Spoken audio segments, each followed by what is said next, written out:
Narayan Narayan and hi, I am Seema and आप सबका तरणा defence academy channel पे स्वागत है। एंड आई होप आप सब लोग बहुत अच्छे होंगे और होने भी चाहिए, ठीक है। बट उससे पहले प्लीज़ आप हमारे चैनल को सब्सक्राइब कीजिए, वीडियो को ज़्यादा से ज़्यादा लाइक एंड शेयर कीजिए, बिकॉज वो भी इम्पोर्टेंट है, ठीक है। एंड आई होप आप सब लोगों को मेरी क्लास में मज़ा आता होगा पढ़ने में। सो प्लीज़ स्टडी पे फोकस कीजिए और बेस्ट क्लास लीजिए आप। मैं कोशिश कर रही हूँ आपको बेस्ट कंटेंट प्रोवाइड करवाने की। सो प्लीज़ आप भी मुझे सपोर्ट कीजिए। एंड क्लास में एंड तक रहोगे तभी तो आपको क्लास इंटरेस्टिंग लगेगी, क्लास में मज़ा आएगा। तो क्लास को इंटरेस्टिंग बनाने के लिए आप क्लास में जो है वो साथ साथ एक्टिव रहिए कि मैडम क्या पढ़ा रही है क्या नहीं पढ़ा रही है। तो आप मुझे भी अगर सजेशन दीजिए, कुछ एक्स्ट्रा करवाना है, कुछ आपको और चाहिए इसमें, उसके लिए तो आपको एक्टिव रहना पड़ेगा ज़्यादा से ज़्यादा स्टूडेंट्स को, ठीक है। तो और आपको जो टेस्ट पेपर करवाए जा रहे हैं, आपको पता है कि टेस्ट पेपर जब भी सोल्व होंगे जब आप टॉपिक वाइज क्लासेज जो है उनको जो है अच्छे से देखोगे। इसलिए टॉपिक वाइज क्लासेज जो उनको अवॉइड मत करो। टेस्ट पेपर जो है वो ज़्यादा से ज़्यादा बच्चे ऐड हो उन पे, तो आपको जो है वो बेनिफिट होगा, ठीक है। अभी आज हम हमारा बच्चों की बोल रहे थे मैडम क्वेश्चंस लेके आओ क्वेश्चंस, बट उससे पहले आप कंसेप्ट समझा करो, उसके बाद आप क्वेश्चंस बोला करो। तो मैं आपके लिए क्वेश्चंस भी लेके आऊँगी और आज मैं क्वेश्चन लेके आई हूँ, इसलिए सभी अपने कॉपी पेन लेके बैठ जाइए और क्लास में एंड तक रहिए। तभी क्वेश्चंस करवाने का भी मज़ा है और क्वेश्चंस करने का भी मज़ा है, ठीक है। इसलिए आप लोग सपोर्ट करिए। चलो अभी आज हम हमारी क्लास स्टार्ट करते हैं बिना टाइम वेस्ट किए। देखो फर्स्ट क्वेश्चन क्या है हमारा। फर्स्ट क्वेश्चन है ए बी, आपको बी सी और सी डी इनका आपको क्या दे दिया, रेशो दे दिया। क्या दे दिया, रेशो दे दिया। तो आपको क्या करना है, आपको ए डी बताना है। क्या बताना है आपको, ए डी। आपको ए डी बताना है। इसका मैंने आपको क्या तरीका बताया था, इसका मैंने आपको बताया था कि इनका मल्टीप्लाई, इनका मल्टीप्लाई। तो हम क्या लिख सकते हैं, 2/5 इंटू 7/8 इंटू 5/7 लिख सकते हैं ना। तो इसको कट कर देंगे, 5 से 5 2 चौके 8। तो आपका रेशियो क्या आ जाएगा, 1:4। आपका ऑप्शन नंबर डी जो है वो आंसर आ जाएगा। ये मैंने पूरा बेसिक में आपको समझा दिया, इसीलिए यहाँ पे टाइम नहीं लग रहा। मैंने इसीलिए आपको बेसिक पूरा समझाया। बट आप लोग हो कि आप लोगों को ऐसे लगता है नहीं हम क्वेश्चन करें क्वेश्चन करें, बट आप बेसिक समझोगे तभी तो क्वेश्चन समझ आएंगे ना। अभी देखो नेक्स्ट क्वेश्चन, ए बी आपका इतना है, बी सी इतना है, सी डी। तो आपको ए बी सी डी बताना है। इसमें हमने क्या किया था, इसमें हमने किया था, देखो हमने क्या किया था, A B, B C, C D ये था, ठीक है। ये किया था ना, इन तीनों का मल्टीप्लाई, इन तीनों का, इन तीनों का और इन तीनों का किया था ना। तो अभी देखो ए बी सी डी आपको रेशो दे रखा है, ए बी 1:3, बी सी 2:5 और सी डी 3:7। अब आपका ये था ना, इसमें क्या था, मैं यहाँ लिख रही हूँ पहले इन तीनों का मल्टीप्लाई, 1 × 2 × 3। फिर आपको पता है इन तीनों का मल्टीप्लाई, 3 × 2 × 3। फिर आपको पता है इन तीनों का मल्टीप्लाई, 3 × 5 × 3। और फिर इन तीनों का मल्टीप्लाई, 3 × 5 × 7। अब देखिए यहाँ लिख लेते हैं, 3 दूनी 6, 3 तिया 9, 9 दूनी 18, 5 तिये 15 और 15 ती 45। और ये आ जाएगा 5 तिये 15 और 15 साते कितना हो जाएगा, 7, 3 × 5 × 7। तो 5 तिये 15 और 15 साते कितना हो जाएगा, 105। 105 ही होता है ना, 15 साते 15 × 6 = 90, ठीक है। अब देखो ये कटता है तो काट दो, किसके टेबल से कट जाएगा, ये 3 की टेबल से सारे कटते हैं। 3 दूनी 6, 3 × 6 = 18, 3 एकम 3, 3 × 5 = 15, 3 तिया 9 और 3 × 5 = 15। इसका आ जाएगा आपका ऑप्शन नंबर सी जो है वो आंसर आ जाएगा, ठीक है। समझ में आया। अभी देखो नेक्स्ट क्वेश्चन, कॉपी पेन लेके इनको सोल्व करने की कोशिश करिए। नहीं आता है तो स्क्रीन पे देखिए और समझिए, उसके बाद जो है वो आंसर करिए, ठीक है। अब देखो नेक्स्ट क्वेश्चन, देखो अभी नेक्स्ट क्वेश्चन में क्या है, नेक्स्ट क्वेश्चन में आपका रेसिप्रोकल, क्या है, रेसिप्रोकल। तो आपका जो है विलोमार्थ बताना है इसमें। तो आपका देखो क्या हो जाएगा, 1/a ratio 1/b ratio 1/c आपको क्या दे रखा है 3:5:6 दे रखा है। अब देखो आपको क्या लिखोगे, इसको लिख लोगे 1/3 रेशो 1/5 1/6 और इसका क्या ले लोगे एलसीएम। 5 छिके 30 तो यह आ जाएगा 3 धाएँ 30 5 छिके 30 और 6 5 30। आपका क्या आ जाएगा ऑप्शन नंबर सी जो है वो आपका आंसर आ जाएगा। ठीक है, समझ में आया। अब देखो नेक्स्ट क्वेश्चन।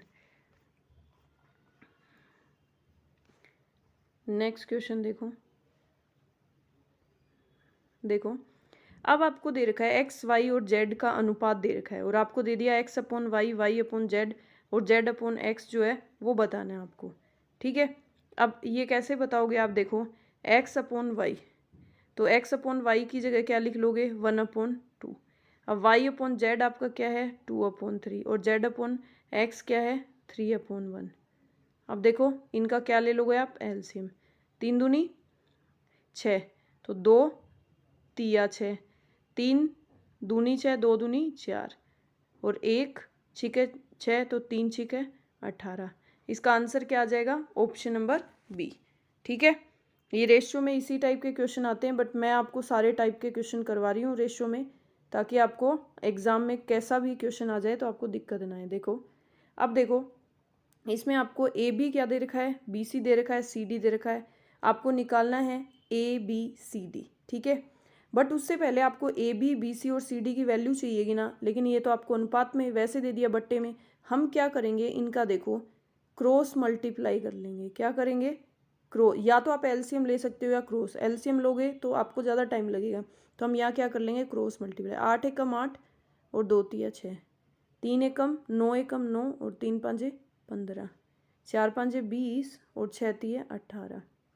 अब देखो इसको काट लो 2 की टेबल से 2 चौके 8 और 2 तिया 6 ये आ जाएगा 4 3।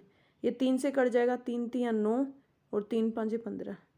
ये कट जाएगा आपका किससे 2 से ही काट लो 2 धाएँ 20 और 2 में 18। ठीक है, अब देखो ए बी सी डी आपको निकालना है वही मेथड फॉलो करोगे आप। ए बी बी सी और सी डी आपको वही फॉलो करना है। ठीक है, ए बी आपका क्या है 4:3 बी सी आपको क्या है 3:5 और सी डी क्या है 10:9। आपको वही फॉलो करना है। ठीक है, पहले इन तीनों का मल्टीप्लाई क्या करोगे 4 × 3 × 10 फिर इन तीनों का मल्टीप्लाई 3 × 3 × 10 फिर इन तीनों का मल्टीप्लाई 3 × 5 × 10 फिर इन तीनों का मल्टीप्लाई 3 × 5 × 9। ठीक है, अब देखो यहाँ लिख लेते हैं इनको 4 तिये 12 12 दाएँ 120 3 तिया 9 और 9 दाएँ 90 3 5 15 और 15 150। ये आ जाएगा 5 तिये 15 और 15 में 135। ये कितना आ जाएगा 135। अब ये कटता है तो काट लो। ये 15 की टेबल से कट जाएगा 15 15 छिक 90 15 साती 105 15 आठी ये आ जाएगा 15 आठी 120 15 छिक 90 15 धाएँ 150 15 में 135। ऑप्शन नंबर बी जो है आपका आंसर आ जाएगा। ए बी सी डी की वैल्यू क्या आ जाएगी 8 6 10 9। ठीक है, समझ में आ रहा है, क्लास में मज़ा आ रहा है। क्लास को एंजॉय करके पढ़िए तो आपको समझ में भी आएगा। ठीक, क्लास में सिर्फ बोरियत फील नहीं करनी है, क्लास को इंटरेस्टिंग भी बनाना है ताकि आपको पढ़ने में भी मज़ा आए और मुझे पढ़ाने में भी मज़ा आए। ठीक है, अभी देखो नेक्स्ट क्वेश्चन। अभी देखो इस क्वेश्चन में क्या है, क्वेश्चन को ढंग से समझोगे तब तो समझ आएगा आपको क्वेश्चंस। आप पहले ही ये सोच लोगे कि हमें तो समझ में ही नहीं आएगा तो फिर कैसे समझ में आएगा। ये मत समझो एग्जाम में आजकल किसी भी टाइप का क्वेश्चन आ जाता है कुछ भी। ठीक है, अब देखो आपको x/y बताना है। इसमें आपने अपोन में लिख लिया। ठीक है, अब देखो आप क्या करोगे 3x + 5y। अब इसको 5 से मल्टीप्लाई 5 तो ये 15x और 5 5 25y। अब देखो ये 25y को इधर ले आएंगे तो ये आ जाएगा आपका प्लस का 25 और 5 30y। अब ये इधर जाएगा, माइनस का 15 में से 3 गया, 12x। अब देखो आपको क्या बताना है, x अपॉन y बताना है। तो आप क्या करोगे, ये देखो यहाँ लिख लेते हैं 30y is equal to 12x। अब देखो यहाँ पे x, ये y इधर ले आओ, इज इक्वल टू 30/12। अब ये देखो काट दो, 6 5 30 और 6 दूनी 12। आपका आंसर क्या आ जाएगा, 5:2। एक्स वाई की वैल्यू क्या आ जाएगी, 5:2। ठीक है, समझ में आ रहा है। नेक्स्ट क्वेश्चन, ठीक है, देखो ये क्वेश्चन क्या है। अब इस क्वेश्चन में देखो आपको क्या दे दिया, P/3Q इज इक्वल टू 4/7। सबसे पहले आप P/Q की वैल्यू ले लो। ये 3 का क्या हो जाएगा, इधर मल्टीप्लाई हो जाएगा, 3 चौके 12/7। अब देखो, अब नीचे हमें इसमें वैल्यू रखनी है, P/Q, P plus Q plus 14/19 is equal to x. अब देखो P माइनस Q, P की वैल्यू क्या है आपकी 12 और Q की क्या है 7। P की क्या है 12 और Q की क्या है 7, प्लस आपको 14/19 इज इक्वल टू एक्स। अब 12 में से 7 गए आपके 5, और 12 और 7 कितना हो जाएगा, 12 और 7 हो जाएगा आपका 19। 19 ही होता है ना, 7 2 9 plus 14/19 is equal to x. अब एलसीएम लोगे आप तो 19, ये आ जाएगा 5 और 14 आपके क्या होता है, ठीक है। अब 14 और 5 कितना हो जाएगा, 14 और 5 4 5 9, तो 19/19 इज इक्वल टू एक्स। ये कट जाएगा 1, तो x की वैल्यू क्या आ जाएगी आपकी 1। ठीक है, इसका आंसर क्या आ जाएगा आपका 1। ठीक है, समझ में आया। अब देखो नेक्स्ट क्वेश्चन, देखो नेक्स्ट क्वेश्चन में क्या है, 25 और 49 का मध्यानुपाती। आपको मैंने सिखा रखा है मध्यानुपाती में क्या करेंगे, x मिड वैल्यू निकालनी है तो हम दोनों को क्या मान लेंगे, x। अब आपको पता है बाहर वालों का गुणा अंदर वालों का गुणा, तो आपका अंदर वाला निकालना है, इसलिए x की स्क्वायर। और एक चीज़ मैंने बताई थी आपको, अगर आपको पता है, अगर याद हो तो क्या हो जाएगा, इन दोनों का क्या हो जाएगा, वर्गमूल लेना है आपको। ठीक है, अगर मिड वैल्यू निकालनी होती है तो 25 × 49, तो x इज इक्वल टू क्या हो जाएगा आपका, ये हो जाएगा 5 और ये हो जाएगा 7, तो 5 7 35। आपका आंसर आ जाएगा, आपका जो बी है मध्यानुपाती जो है वो क्या है, इसमें क्या वैल्यू है 35। ठीक है, अब देखो नेक्स्ट क्वेश्चन पे चलते हैं। समझ में आ रहा है ना क्वेश्चंस को, ठीक है। अब देखो नेक्स्ट क्वेश्चन, नेक्स्ट क्या है आपका, देखो 25 की पावर 2.5 रेशो 5 की पावर 3। ठीक है, ये है आपका, ये फाइंड आउट करना है आपको इसका रेशियो। तो देखो ये किसकी पावर है, 5 की, 5 की पावर 2, ये लिख सकते हैं ना, इसको लिख सकते हैं।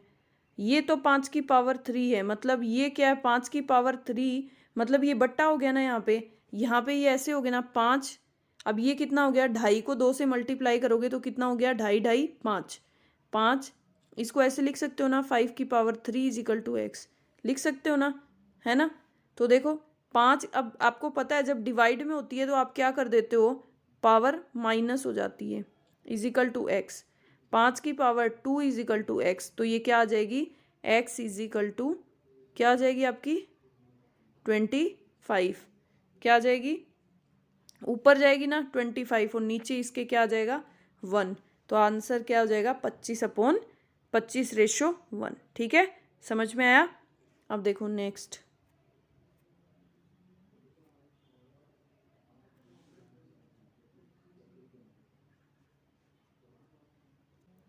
देखो नेक्स्ट क्वेश्चन में क्या करना है, नेक्स्ट क्वेश्चन में आपको ए बी और बी सी की वैल्यू दे दी, क्या दे दी, ए बी और बी सी की वैल्यू दे दी, और आपको इसमें फाइंड आउट करना है,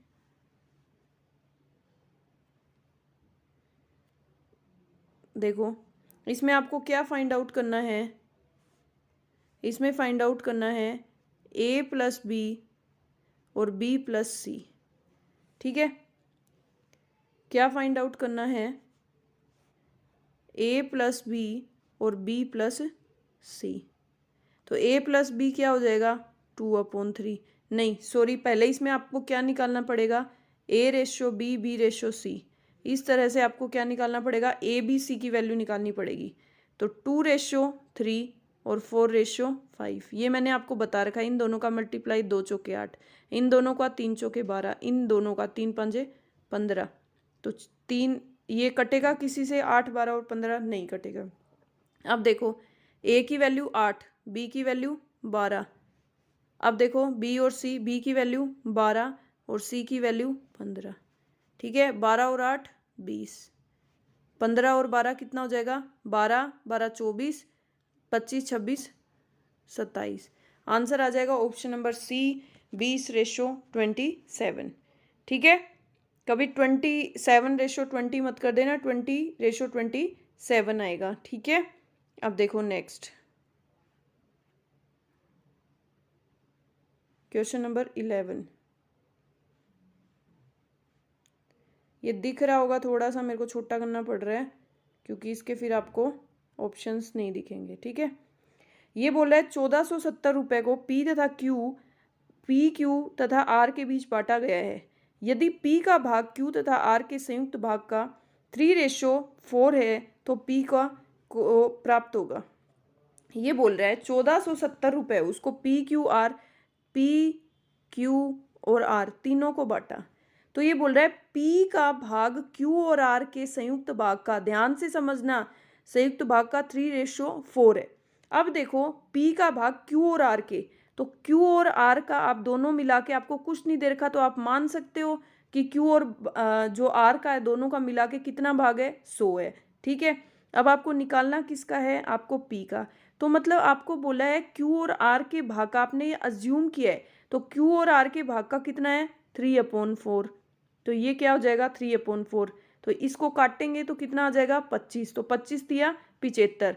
तो P का जो भार है, P का जो भाग है वो कितना आ गया 75, और Q और R का हमने दोनों का माना था 100। ठीक है, अब तीनों का मिला के कितना आ गया P Q R, तीनों का मिला के हमें क्या हो गया 175 हो गया, 100 + 75। आपको Q और R का इंडिविजुअली नहीं पता, लेकिन आपने अज्यूम कर लिया आपका इसका इनका मिला के पता है, टोटल हो गया आपका 175। अब इसने क्या बोला है, अब जैसे जैसे बोलता जा रहा वैसे वैसे कर लो कि 1470 रुपये को बांटा है और P का जो भाग है वो Q और R के संयुक्त भाग का 3/4 है। तो P का को प्राप्त होगा, P को कितना प्राप्त होगा, P का भाग कितना है 75 और इन तीनों का कितना है 175। अब देखो आपको पता है 25 के पाड़े से काट लो, 25 दिया 75 और 25 7 है 25 5 ये 6 बार जाएगा क्या, 25 चौके 100, 25 चौके 100, 25 5 125। ठीक है, 25 7 175 सही है। अब देखो ये 7 की टेबल से कट रहा है, 7 दूनी 14, 7 एकम 7 और 0, 21 21 42 और 21 दिया 63, 21 या 63 ही हो जाएगा, 3 एकम 3, 3 दूनी 6। तो P का जो भाग होगा वो क्या होगा 630 रुपये। P को कितना मिलेगा 630 रुपये।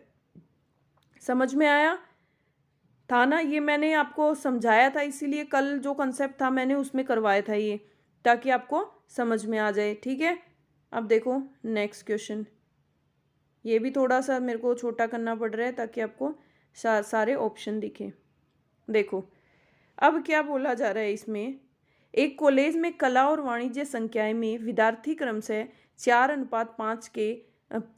और 5 के अनुपात में थे। जब वाणिज्य संकाय में 65 और विद्यार्थी शामिल हो जाए तो यह अनुपात क्रमशः 8/11 हो जाता है। कला संकाय में, अब इसने बोला है कि कला और वाणिज्य संकाय में विद्यार्थी जो है, ठीक है, जो क्या है 4/5 में है, लेकिन आपके जो वाणिज्य कॉमर्स में उसने 65 सदस्य और इंक्लूड हो गए, फिर उनका अनुपात क्या हो गया चेंज हो गया। तो इस क्वेश्चन को आप कैसे करोगे, ये आपका इम्पोर्टेंट क्वेश्चन है। इस क्वेश्चन ये जो है इम्पोर्टेंट क्वेश्चन है, इस टाइप का क्वेश्चन आपके आने के चांसेस रहते हैं। ठीक है, अब देखो आप इसको कैसे लिखोगे, आपका रेशियो क्या है, आपको विद्यार्थी नहीं पता, आपको सिर्फ रेशियो पता है, तो आपने लिख लिया 4x/5x। ठीक है, आपको सिर्फ क्या पता है, रेशो पता है आपको, विद्यार्थी नहीं पता, इसलिए 4x/5। ठीक है, अब देखो ये बोल रहा है ऊपर आपका कला है और नीचे आपका वाणिज्य है। ठीक है, अब ये बोल रहा है कि वाणिज्य में 65 और इंक्लूड कर दी जाए, तो वाणिज्य मतलब नीचे वाला, इसमें 65 ऐड कर दिया, इसमें कुछ भी नहीं ऐड करने के लिए बोला है। अब इसका रेशो क्या हो जाएगा, चेंज हो जाएगा। तो हमें कला संकाय में विद्यार्थी, तो हमें आर्ट के अंदर विद्यार्थी बताना है, तो एक्स की वैल्यू आ जाएगी, मतलब वो क्या आ जाएगी, एक्स की वैल्यू आ जाएगी, उसको हम 4 से मल्टीप्लाई कर देंगे तो हमें कला के जो विद्यार्थी हैं वो मिल जाएंगे। अब देखो 11 चौके 44, इसको क्रॉस में मल्टीप्लाई कर देंगे, इजिकल टू 8×5 = 40x। अब देखो इसको मल्टीप्लाई करा, 8×5 = 40, 4 आपकी रह गए, 8×6 = 48, 48 और 4 आपका 52, 520। अब देखो 44x में से 40x लेस हो जाएंगे, इधर आ जाएंगे, तो आपका बच गया 4x। 4x = 520। अब देखो इसको कट कर दो, 4 × 1 = 4, 4 × 3 = 12, और ये क्या आ जाएगा 0। अब कितना आ गया आपका 130। x की वैल्यू कितनी आ गई 130, x की वैल्यू 130 आ गई, तो आपको कला चाहिए, तो कला के लिए आपको क्या करना था, कला के लिए आपको 4x करना था, तो 4 × 130। अब इसको मल्टीप्लाई करोगे आप, 13 13 दूनी 36, 13 13 दूनी 26, 13 3 40, 13 चौके 52। देखो कई बार मैं भी मिस्टेक कर देती हूँ, 520। तो कला के अंदर जो आपके विद्यार्थी थे वो कितने थे, 520 थे। ठीक है, समझ में आया। इस टाइप के क्वेश्चन मैं फिर बोल रही हूँ आने के चांसेस रहते हैं, इसलिए क्वेश्चंस जो है वो ये इस क्वेश्चन को इम्पोर्टेंट टिक करिएगा। ठीक है, अब देखो नेक्स्ट क्वेश्चन, देखो ये भी आपके एक थोड़ा सा इम्पोर्टेंट क्वेश्चन है, क्योंकि ये देखने में इजी है बट कई बार है ना कंफ्यूज हो जाते हैं, तो ये क्वेश्चन हम स्किप कर देते हैं। देखो x/84, इसको मान लो आप x, 189/x। आपको ऐसे अनुपात में दो दे दिए, बराबर में दो संख्याएं दे दी। ठीक है, अब इनका क्रॉस मल्टीप्लाई करेंगे, इनका क्रॉस जब मल्टीप्लाई करेंगे तो ये क्या हो जाएगा, x²। ये 189 और ये आपका 84। ठीक है, अब आप इसको क्या लिख सकते हो, अब आप इसको, अब आप 189 को क्या लिख सकते हो, 21 निमा 189, 21 चौका। अब आपको क्या करना है, इसका वर्गमूल करना है ना, तो वर्गमूल निकालना है, तो 21 और 21 में तो 1 आ जाएगा, 9 का क्या होता है 3, और 4 का क्या होता है 2। आपको तो x की वैल्यू चाहिए, तो 21 3 दूनी 6, और 21 छिके कितना हो जाएगा, 21 छिके 6 एकम 6, 21 जगह अगर नहीं आता तो करके देख लो, 6 दूनी 12, ये तो फटाफट हो जाएगा 126। आपका आंसर क्या आ जाएगा 126। ऐसा क्वेश्चन कभी भी आए स्किप मत करना, इसको करके ही आना सीधा। अगर आपको नहीं आए तो आपको कुछ मत करना, सीधा इनका वर्गमूल निकाल देना। ठीक है, आपको समझ में आ जाएगा। ठीक है, समझ में आया। अब देखो नेक्स्ट,